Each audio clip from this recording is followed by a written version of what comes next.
berdoa kita panjatkan kepada Allah Subhanahu wa taala karena pada hari ini kita sempat lagi bertemu untuk pembelajaran pertemuan ketiga terkait materi penyelenggaraan jenazah.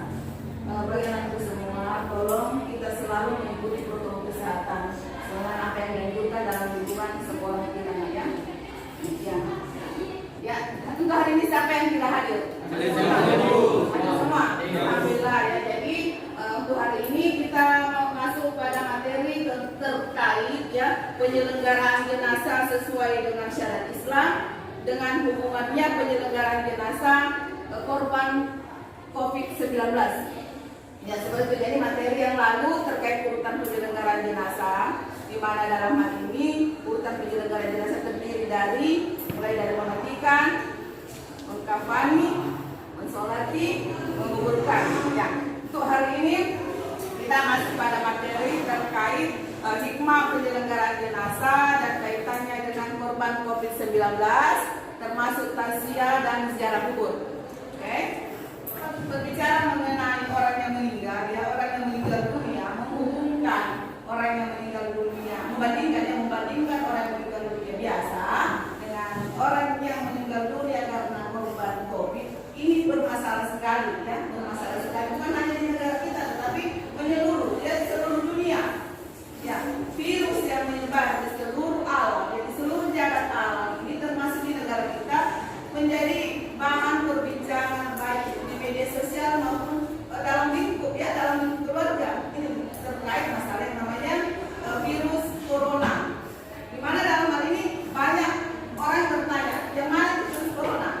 Apakah semua virus bisa mematikan? Karena kenapa virus corona dikatakan virus yang sangat mematikan, ya, sangat mematikan sampai akhirnya setiap ada korban yang meninggal dunia dia diagnosa bahwa dia itu meninggal dalam keadaan COVID. Nah, terkait bagaimana dengan orang yang meninggal biasa, penyakit biasa? Kalau corona kayak spesial dalam artian bukan dilihat dari positifnya, bukan, tetapi kita lihat bagaimana itu orang yang meninggal dunia seperti itu. Ada rasa takut orang yang ada di sekitarnya sampai ya penyelenggaraan orang yang meninggal dalam keadaan yang diagnosa sebagai korban COVID-19 yang berpenyakit virus corona itu dipisahkan, ya, dipisahkan, maka penyelenggaraannya itu beda dengan fardu kifayah yang sewajarnya, ya. Menurut informasi bahwasanya orang yang meninggal dalam keadaan COVID-19 tidak lengkap fardu kifayahnya. Ini yang menjadi pertanyaan, bagaimana jika dihubungkan dengan kita umat Islam? Hanya kurang rata ini yang meninggal adalah orang Islam. Nah, jadi pertanyaan besar bagaimana menghubungkan antara fardu kifayah yang seharusnya dilaksanakan kepada orang meninggal dengan orang yang korban COVID-19. Terkait materi pelajaran yang membahas tentang orang yang meninggal dalam keadaan COVID-19, atau ada yang mau bertanya, ya, silakan kalau ada yang mau bertanya. Ya, silakan.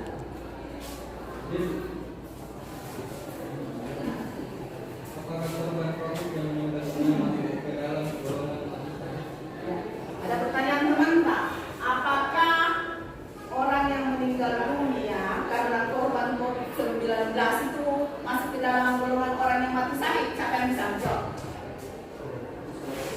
Ya, silakan. Siapa namanya? Farhan, ya, silakan Farhan. Iya, bisa. Saya sebab pentingnya Terima kasih. Nah, jadi jawabannya Farhan mengatakan bisa dikategorikan mati syahid sebab orang yang meninggal dunia karena wabah. Iya, karena wabah. Selalu kalau di zaman sekarang ada orang berkata, bagaimana orang takut akan kematian, padahal Allah sudah menentukan ajalnya kita. Ya, kita belum lahir di dunia, Allah sudah menentukan bahwasanya si itu akan meninggal dalam keadaan seperti ini. Nah, makanya sekarang banyak orang takut yang vaksin.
Siapa bisa jawab?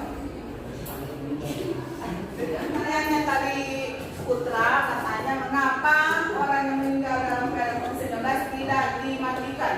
Saya bisa jawabnya. Tahu. Ya silakan.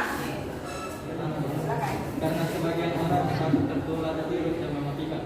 Ya, menurut pendapat sidang bahwasanya tidak dimatikan karena takut tertular oleh virus. Ya, karena ini virus katanya virus yang sangat mematikan sampai semua orang seperti fobia. Ya, fobia takut sekali dengan virus seperti ini, makanya tidak dimatikan.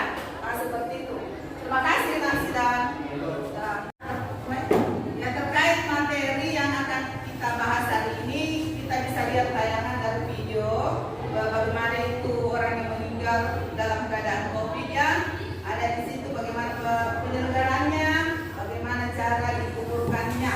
Ya, bisa kita lihat dari tayangan video berikut. Kalau kita berpikir begini, apa sih kaitannya dengan kehidupan kita sehari-hari terkait materi? Banyak ya, banyak. Kita bisa memilih di dalamnya bahwasanya pertama, orang yang terjangkit virus itu mungkin tidak menjaga kebersihan. Nah, dalam agama kita kan disuruh an-nazafatu minal iman, kebersihan itu adalah sebagian dari iman. Jadi bagaimana cara melakukannya, bagaimana kita menghindari agar tidak terhindar dari yang namanya virus? Rajin cuci tangan, pakai masker, jaga jarak. Ini tiga cara yang ditempuh agar kita terhindar yang namanya virus corona. Nah, sebenarnya mungkin saja dari antara kita ini ada yang terjangkit, tetapi tidak akan membuat kita jadi korban selama kita mengikuti yang namanya protokol kesehatan. Jadi ada kaitannya dalam kehidupan sehari-hari. Pertama, menjaga kesehatan, ya, menjaga kesehatan. Sering kita cuci tangan. Mungkin dulu itu sering kita makan tanpa cuci tangan atau kita berkomunikasi langsung tanpa memakai masker, itu bisa menularkan penyakit. Nah, bukan hanya corona, ini lain, virus lain, ya, influenza saja. Kalau kita kena influenza terus kita kontak langsung dengan orang yang ada sekitar kita, bisa terkena yang namanya virus. Jadi dalam kehidupan kita, ya dalam kehidupan sehari-hari kita itu harus diterapkan yang namanya kebersihan. Ya, dalam kelas kita harus bersih. Ya, apalagi dalam diri tubuh kita. Nah, yang mana itu lagi bagaimana penerapannya sholat? Ya, kita melaksanakan sholat, kita kan berwudu, cuci tangan, cuci sebagian yang ada dalam badan kita itu, mulai cuci tangan, bertubuh, semua urutan-urutan dalam berwudu itu adalah salah satu daripada cara menghindarkan diri kita dari yang namanya virus. Ya. Kita tetap mengatakan bahwasanya yang kebersihan itu sebagian daripada iman diterapkan untuk menghindari yang namanya penyakit virus yang bisa ditularkan karena kotoran. Ya kan tidak bersih kan yang namanya lingkungan yang tidak bersih, diri kita tidak bersih, itu bisa menularkan yang namanya penyakit. Ya, itu. Yang meninggal karena COVID-19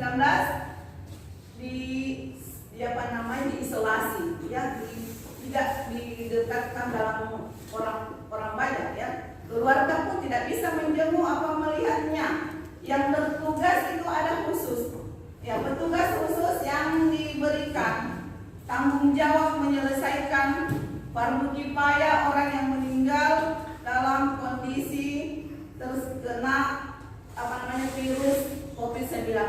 Jadi kalau ada yang mengatakan, bagaimana ini dengan hukum kita, hukum agama kita? Ya, namanya darurat. Karena kita kan sendiri orang sehat tidak mungkin mau mendekati yang namanya sumber penyakit. Dan yang diberi wewenang untuk menyelenggarakan fardu kifayahnya adalah orang-orang yang ada dalam lingkup rumah sakit, begitu nah ya. Kalau ada yang bertanya seperti itu, ya kenapa? Ini kan orang Islam, apa tidak berdosa? Karena dalam hukum agama itu fardu kifayah harus dilaksanakan. Kalau ada orang meninggal dunia, kapan tidak dilaksanakan berarti kita berdosa semua. Nah, ini ada pengecualian dengan yang kita lihat tadi tayangan pada videonya, ya, itu membedakan orang yang meninggal biasa dengan orang yang meninggal karena korban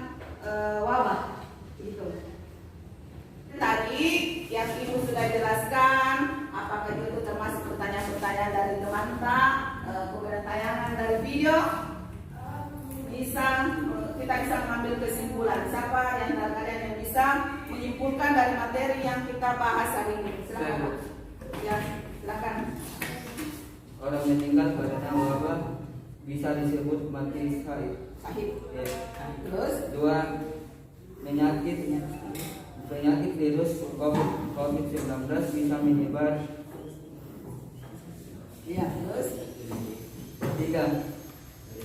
Fardu kifayah dilaksanakan oleh pihak rumah sakit. Ya, kesimpulannya pertama, orang yang meninggal dunia karena wabah bisa dikategorikan mati syahid. Kemudian kedua, penyakit virus COVID-19 bisa menyebar. Makanya diterapkan yang namanya 3 cara: mencuci tangan, ya, jaga jarak, pakai masker, ya. Kemudian waktu kifayahnya orang yang meninggal dunia dilaksanakan oleh pihak rumah sakit yang memang ditunjuk, ya, yang memang ditunjuk oleh pihak rumah sakit untuk melaksanakan waktu kifayah bagi orang yang meninggal karena COVID. Terima kasih. Ya, silakan. Ya, dari materi yang Ibu jelaskan tadi, Ibu mau bertanya tentang wabah. Karena itu terkait wabah penyakit, ya. Ibu bertanya apa yang dimaksud dengan wabah? Apa yang dimaksud dengan wabah? Lalu, Ya, silakan bertanya. wabah adalah virus yang menyebar yang bisa menyebabkan penyakit dan mengakibatkan kematian. Ya, terima kasih. Wabah adalah virus yang menyebar kepada orang yang sehat, ya. Tentunya kepada orang yang sehat, kepada dalam lingkungan yang bisa menyebabkan penyakit dan bisa berakibat orang yang terkena itu meninggal. Itu yang disebut dengan wabah. Dan wabah itu bukan kecil, ya, tidak kecil itu. Wabah itu kayak menyebar luas, menyeluruh seperti ini virus corona, ya. Virus corona ini adalah wabah, menyebar tidak hanya di negara kita tetapi mendunia, sealam jagat, sampai seluruh dunia, ya, merasa sesuatu hal yang menakutkan, ya, sesuatu hal yang menakutkan, sehingga dengan adanya virus corona penyebabnya salah satunya juga mengakibatkan kepada kita ini tidak ada yang komunikasi, tidak ada kontak, bahkan kontak langsung maksudnya, ya. Pembelajaran semua dilakukan lewat daring. Ini adalah salah satu penyebab daripada adanya virus, adanya wabah. Seperti itu. Nah, sekarang kita membagi kelompok untuk berdiskusi, ya, terdiri dari 4 kelompok. Jadi kita akan membagi kelompok terdiri dari 4 kelompok untuk membentuk satu kegiatan diskusi. Silakan.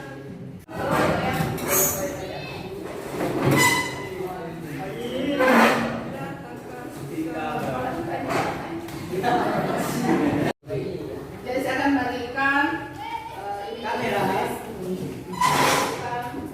materi yang didiskusikan, ya, terkait materi corona serta COVID-19.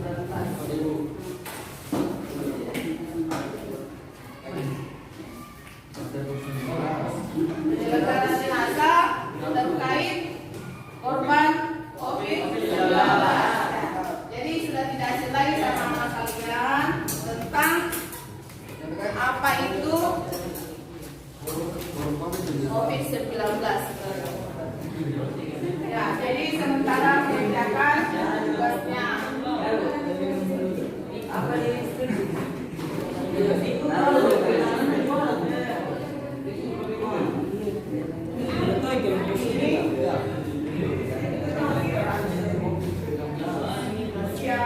Rahasia Islam, ya. Rahasia dalam Islam. Ini rahasia dalam Islam. Ziarah kubur, ya. Ziarah kubur dalam Islam. Di sini penyelenggaraan jenazah COVID-19. Ya, silakan kerja, nak. Dalam satu kelompok kerjasama, ada oleh yang penulis, ada dia. Ada.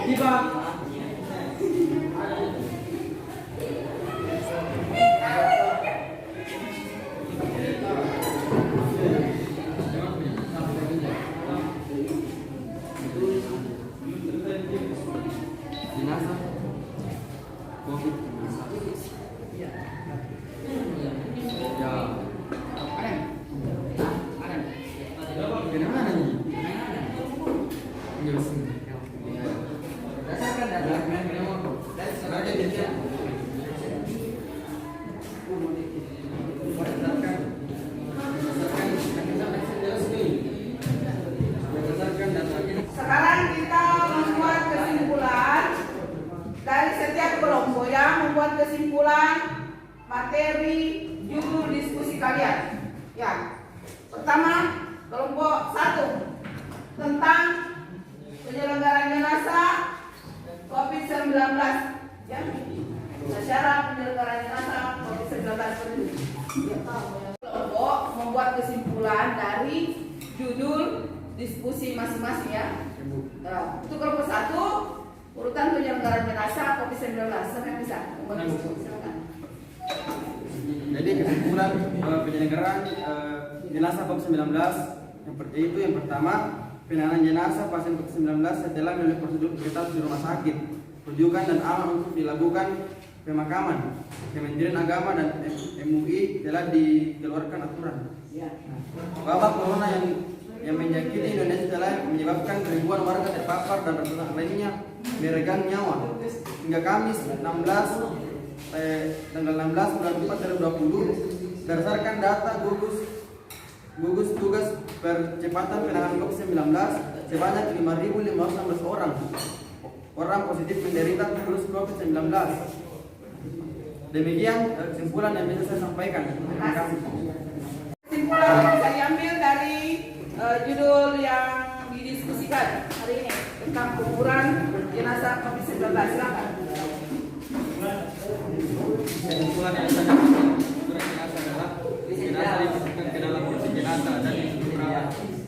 Pikiran bersih disegel dengan celana atau silinder semprot sebanyak 4 sampai 6 titik dengan jarak masing-masing 20 cm.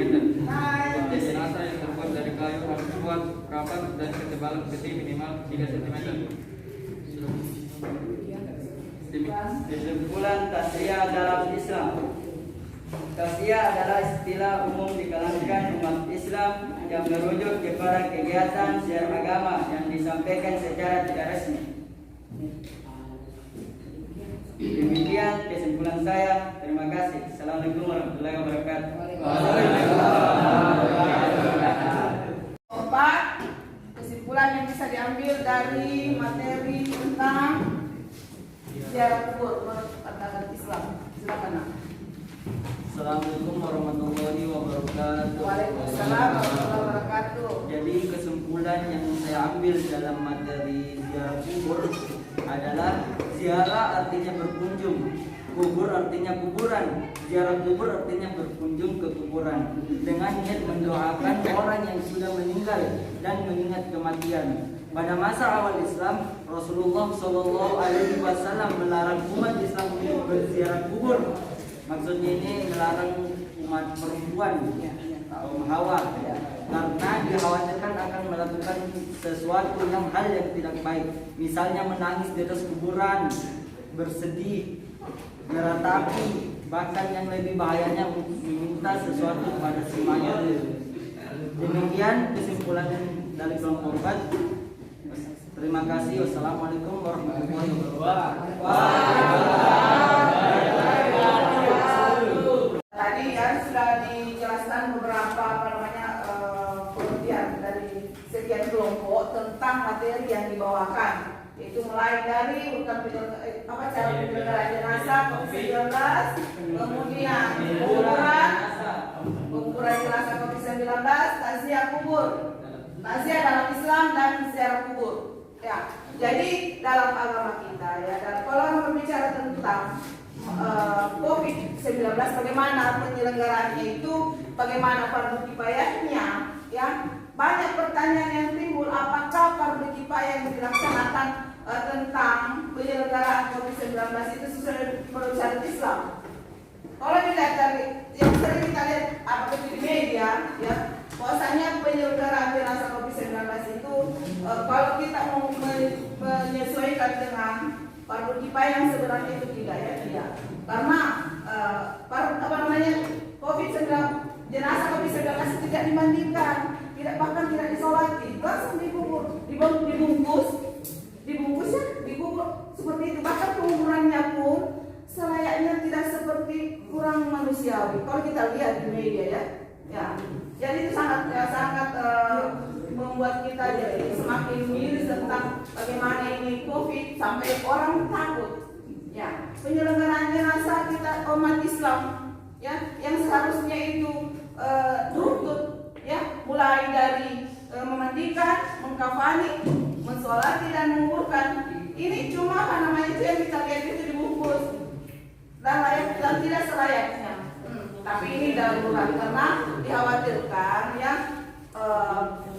virusnya menyebar sehingga dalam penyelenggaraan fardhu kifayah itu tidak sesuai. Kalau kita mau ikut aturan agama tidak sesuai lagi.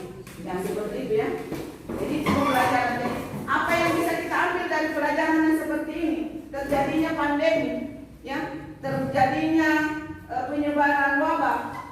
Mana yang bisa kita ambil hikmah di dalamnya?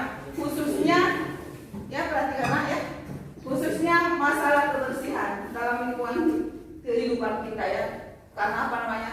Terjangkitnya virus kepada diri kita, kepada semua orang itu karena kurangnya tingkat kebersihan.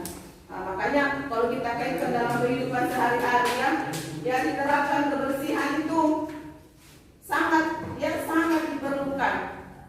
Dengan adanya virus yang menyebar ini, protokol kesehatan semakin harus lebih kita pertahankan dalam artian tetap kita menjaga.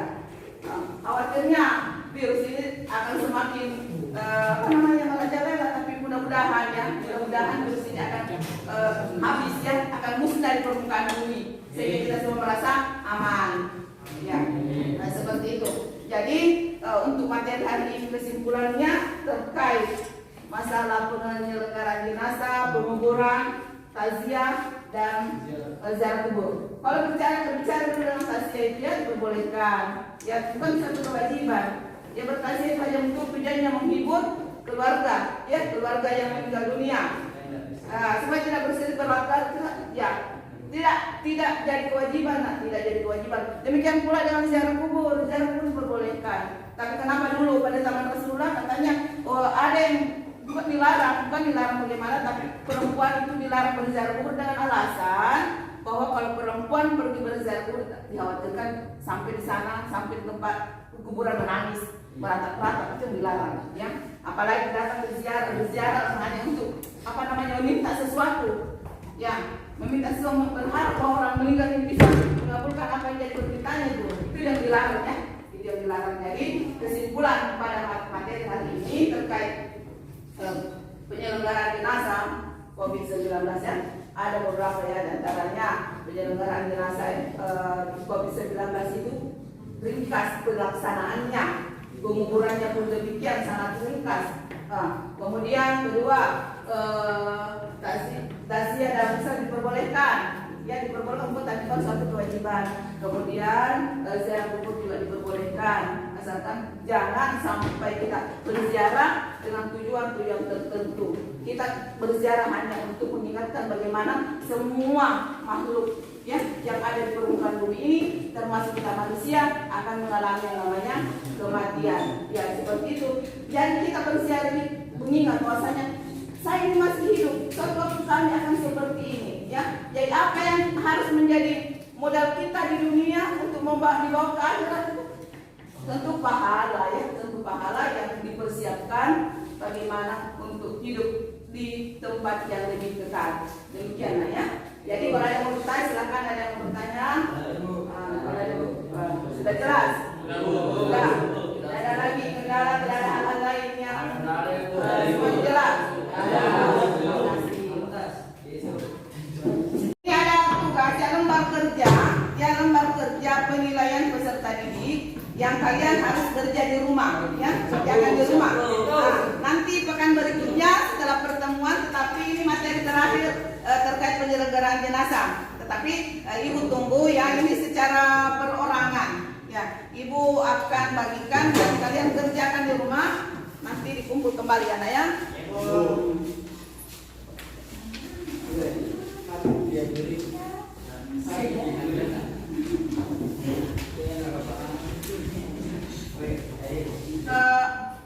Yang itu namanya kalian membuat deskripsi, ya, deskripsi tentang penyelenggaraan jenazah COVID-19, ya, penyelenggaraan COVID jenazah 19. Sebelum kita menutup pembelajaran hari ini, ya, mari kita bersama-sama membaca umur kitab yang akan dipimpin oleh ketua kelas. Sebelum kita pulang, marilah kita bersama-sama membaca doa